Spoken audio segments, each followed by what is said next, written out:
Assalamualaikum warahmatullahi wabarakatuh.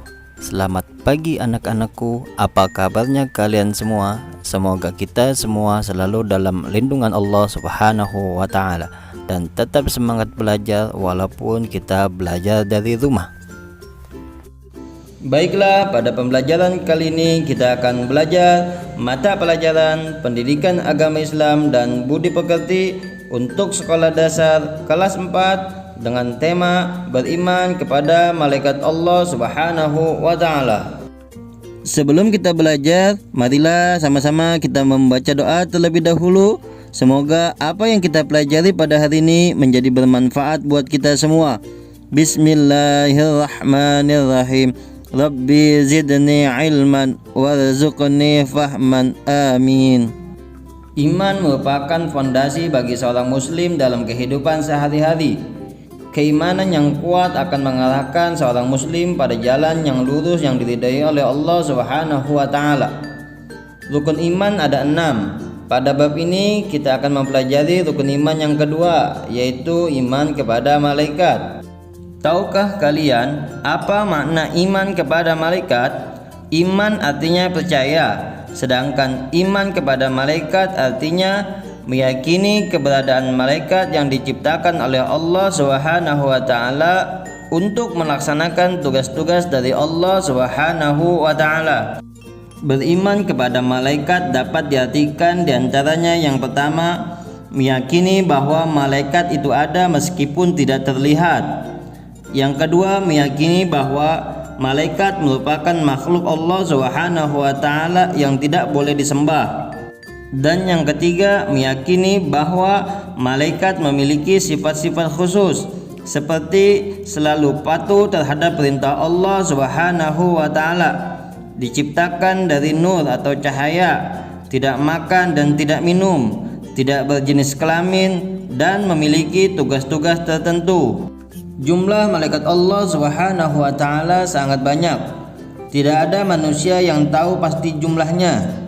Hanya Allah Subhanahu wa Ta'ala yang mengetahui berapa jumlah malaikat. Ada 10 malaikat yang wajib kita yakini keberadaannya. Mereka memiliki tugas masing-masing yang sudah ditetapkan oleh Allah Subhanahu wa Ta'ala. Yang pertama, malaikat Jibril. Malaikat Jibril bertugas menyampaikan wahyu kepada para nabi dan rasul Allah Subhanahu wa Ta'ala. Wahyu tersebut berupa kitab suci untuk disampaikan kepada umatnya. Selanjutnya, malaikat Mikail. Malaikat Mikail bertugas membagi rezeki kepada manusia. Pembagian rezeki tersebut sesuai dengan petunjuk Allah Subhanahu wa Ta'ala. Rezeki tersebut dapat berupa hujan, angin, panas, dan sebagainya. Selanjutnya, malaikat Israfil. Malaikat Israfil bertugas meniup sangkakala saat hari kiamat. Malaikat Israfil meniup sangkakala sebanyak 2 kali. Pada tiupan pertama, kehidupan manusia dan semua makhluk di dunia ini akan berakhir. Dan pada tiupan kedua, Allah Subhanahu wa Ta'ala membangkitkan semua makhluknya. Manusia juga akan dihidupkan kembali.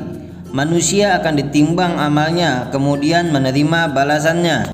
Selanjutnya, malaikat Israel. Malaikat Israel bertugas mencabut nyawa. Malaikat Israel disebut juga malaikat maut. Dalam menjalankan tugasnya, malaikat Israel tidak pernah salah. Semuanya berdasarkan perintah Allah Subhanahu wa Ta'ala. Selanjutnya, malaikat Raqib. Malaikat Raqib bertugas mencatat semua amal perbuatan baik manusia. Selanjutnya, malaikat Atid. Malaikat Atid bertugas mencatat semua amal perbuatan buruk manusia. Kejahatan sekecil apapun tetap tercatat. Oleh karena itu, berhati-hatilah dalam bertindak. Selanjutnya, malaikat Munkar dan Nakir. Malaikat Munkar dan Nakir memiliki tugas yang sama, yaitu mereka bertugas memberikan pertanyaan di alam kubur. Selanjutnya, malaikat Malik. Malaikat Malik bertugas sebagai penjaga pintu neraka. Malaikat Malik berdiri di depan pintu neraka dengan muka yang sangat menyeramkan. Malaikat Malik disebut juga malaikat Zabaniyah. Dan yang terakhir adalah malaikat Ridwan. Malaikat Ridwan memiliki tugas menjaga pintu surga. Dia akan berdiri di depan pintu surga dengan tersenyum, lalu menyambut orang-orang yang termasuk ahli surga. Selanjutnya menerima keberadaan malaikat Allah Subhanahu wa taala. Anak-anak, kita telah yakin bahwa malaikat itu ada. Kita telah diberitahu keberadaannya oleh Allah Subhanahu wa taala melalui sumber-sumber yang terpercaya, yaitu Al-Qur'an dan hadis Nabi. Adapun cara agar kita dapat menerima keberadaan malaikat Allah, diantaranya yang pertama, keyakinan yang pasti bahwa setiap saat kita takut dan ingat kepada Allah Subhanahu wa taala, karena ada malaikat yang mencatat perbuatan kita dan Allah akan memberikan balasannya. Kedua, banyak mengingat kematian. Dan yang ketiga, gemar mengerjakan perbuatan yang pelakunya didoakan para malaikat Allah. Misalnya, menuntut ilmu, mengunjungi para saudara dan sahabat, tidur dalam keadaan suci, dan memilih barisan paling depan dalam sholat berjamaah. Selanjutnya, penerapan perilaku beriman kepada malaikat Allah Subhanahu wa taala. Beriman kepada malaikat Allah Subhanahu wa taala dapat dibuktikan dengan perilaku terpuji. Contoh perilaku terpuji sesuai keimanan kepada malaikat diantaranya yang pertama, gemar bersedekah. Allah Subhanahu wa taala menciptakan malaikat yang bertugas mencatat amal baik dan buruk. Keberadaan malaikat tersebut dapat mendorong seseorang bersedekah. Sedekah dapat menambah catatan kebaikan kelak di akhirat. Penerapan yang kedua yaitu berhati-hati dalam berkata dan bertindak. Orang beriman kepada malaikat akan berhati-hati dalam berkata dan bertindak. Sebelum berkata dan bertindak, ia berpikir terlebih dahulu. Ia akan berkata baik kepada orang lain. Ia juga gemar beramal soleh. Ia akan berusaha meninggalkan perbuatan yang sia-sia. Dan penerapan yang terakhir yaitu gemar menjalankan perintah-perintah Allah dan meninggalkan larangan-larangannya. Misalnya berbakti kepada orang tua, menghormati guru, dan menghargai kepada sesama. Selain itu mengunjungi orang yang sakit dan mendoakannya, mengunjungi saudara atau tetangga, dan sebagainya. Itulah diantara penerapan perilaku beriman kepada malaikat Allah Subhanahu wa ta'ala. Semoga kita dapat menerapkannya dalam kehidupan sehari-hari kita. Baiklah anak-anakku, setelah kalian menyaksikan video tadi, selanjutnya kegiatan kalian silahkan tulis dan jawab pertanyaan berikut.